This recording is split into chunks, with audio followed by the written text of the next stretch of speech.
sorry.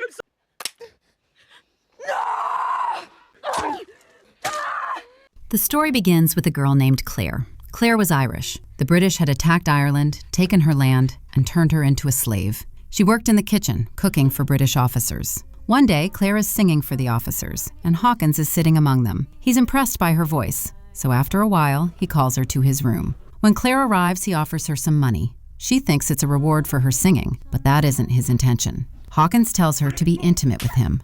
Shocked, Clare tries to run, but Hawkins grabs her and forces himself on her. He raped her. Clare had a small family, her husband Sam and their baby daughter. One night, while Clare and Sam are having dinner, Sam notices a mark on her neck. He asks, "Where did this come from?" Clare lies and says she got hurt by accident. Sam doesn't believe her and presses her to tell the truth. Clare finally says Hawkins tried to assault her, but she still can't bring herself to reveal the whole truth. Hearing this makes Sam furious, but Clare stops him. "We're slaves here," she says. "If we speak up, they'll kill us." Sam stays silent. The next day, Clare is serving the officers again when one of them starts harassing her. Meanwhile, Sam learns the full truth about what Hawkins did. Enraged, he goes to confront Hawkins, and a fight breaks out. At that moment, Hawkins is called into his superior's office. He's told, "Tomorrow morning, you're being transferred to another post." Hawkins refuses, but the officer warns him, "If you don't go, you're out of a job." Hawkins accepts the order, but inside he's seething. That night, consumed with rage, Hawkins breaks into Clare's home and attacks Sam. His two men, Roos and Jago, are with him. They pin Sam down while Hawkins Clare again. Clare screams for help, but Hawkins shows no mercy. Sam breaks free and tries to stop Hawkins, but Hawkins shoots him. Sam dies on the spot. Then Roos also assaults Clare. During this, Clare's baby wakes up from the noise. Hearing Clare's screams, the child begins to cry. The sound infuriates Hawkins. He orders Jago, "Make the baby stop crying." Jago grabs the baby and throws the little one against the wall, killing the child. The next morning, when Clare comes to, she finally understands what has happened. Cradling her dead baby, she runs to the police. She tells the officer everything, but he responds, "Hawkins left town last night. How could he have done this?" Then he mocks her and throws her out of the station.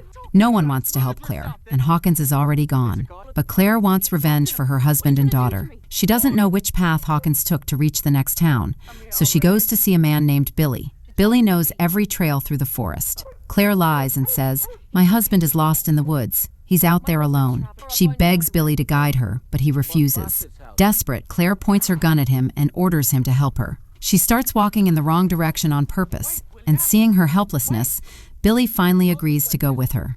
Meanwhile, Billy's Uncle Charlie is guiding Hawkins through the wilderness. Several men are with them, carrying Hawkins' gear. Jago is disturbed because he killed a child. Hawkins tells him, "What are you worried about? We did the right thing." Clare and Billy continue their journey. Along the way, they see homes burning and Indigenous Australian people tied to trees, brutally killed. It starts to rain, but they keep moving. After a while, Billy suddenly runs off because officers catch Clare and demand her travel papers. Since she has none, she bolts into the forest. Billy finds her again and scolds her for being reckless. Elsewhere, Roos is urinating in the woods when he spots an Indigenous woman. He grabs her and brings her to Hawkins. "Sir, you go first," he says. "Then let me have her." They drag the woman along with them. Clare and Billy reach a roaring river. Clare enters with her horse, but the current is too strong. Billy and the horse make it out, but Clare is swept downstream. Billy manages to pull her out using a long branch. On the other side, Hawkins assaults the Indigenous woman, and afterward, Roos assaults her too. That night, Billy tells Clare, "These white men killed my entire family. They invaded my land and are killing my people. I hate them. And because you're British, I hate you too." Clare replies softly, "I'm not British, I'm Irish, and the British have enslaved me as well." The next day, Hawkins continues his journey. The family of the Indigenous woman he assaulted finds her trail and attacks Hawkins' group with arrows. Jago tries to run. The warriors nearly kill Hawkins, but he manages to kill the woman and escape in the chaos. On the other side, Clare spots Jago running and immediately starts chasing him. She eventually catches up to him, but when she tries to shoot, she realizes her gun is empty. So she pulls out a knife and tortures him to death. Billy sees everything and quietly starts to walk away. That's when Clare stops him and tells him her entire painful story. How Hawkins murdered her whole family, didn't even spare her infant child, and assaulted her. Hearing this, Billy decides to help her. The next day, when hunger kicks in, Billy hunts a lamb. The moment Claire sees the lamb, she breaks down in tears. It reminds her of her own baby. Meanwhile, we see Billy's uncle Charlie, who is the one who led Hawkins down the wrong path. "You're never making it back to your town now," he says. Suddenly, Roos shoots Charlie dead. Hawkins is devastated. With Charlie gone, there's no one left to guide him. Enraged, he beats Roos within an inch of his life and shouts, "You idiot! Who's going to lead us now? We're going to die in this forest." Hawkins also has a young boy traveling with him. He hands the boy a gun and says, "If Roos does anything stupid tonight, shoot him." The next day, as they move deeper into the woods, Claire spots them from a distance and is about to fire when Hawkins catches sight of her. Terrified, they abandon their horses and run. But Claire tells Billy, "That mare is the only thing I have left from my husband. I can't leave her." So Billy goes back to retrieve the horse, but Hawkins shows up just in time and captures him. Hawkins then tries to find Claire, but she hides behind a tree. Knowing Billy is Charlie's nephew, he threatens him and forces him to guide the way. Billy doesn't want to, but he has no choice. Meanwhile, Claire starts hallucinating. She sees visions of her husband, her baby, and even Jago. Overwhelmed by trauma, she collapses and falls into a pond. On the other side, Billy finally leads Hawkins to his town. Hawkins then orders the young boy to shoot Billy. The boy fires, but misses. Billy uses the moment to escape. Seeing this, Hawkins completely snaps. He abandons the boy and storms toward the town. The boy cries out, "Don't leave me," but Hawkins ignores him. Eventually, as the boy follows him, Hawkins shoots him dead as well.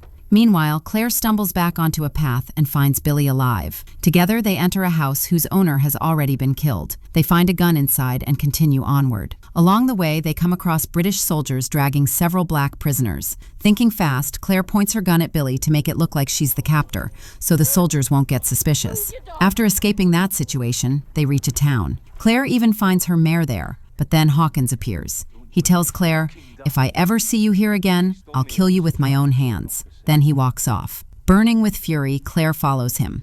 Inside, she finds several officers. She tells them Hawkins assaulted her and murdered her husband and baby.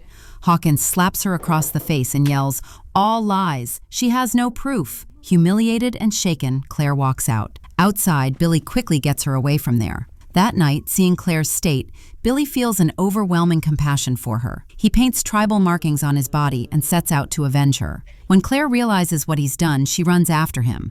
But before she can reach him, Billy kills Hawkins. Another officer fires at Billy, but Billy kills him too. Claire grabs Billy and runs with him. Billy tells her, "Take me to the ocean." So Claire brings him to the shoreline. Sitting by the sea, Billy sings softly and says to his parents, "I'm coming to you." Then Billy and Claire look out at the rising sun together, and that's where the film ends.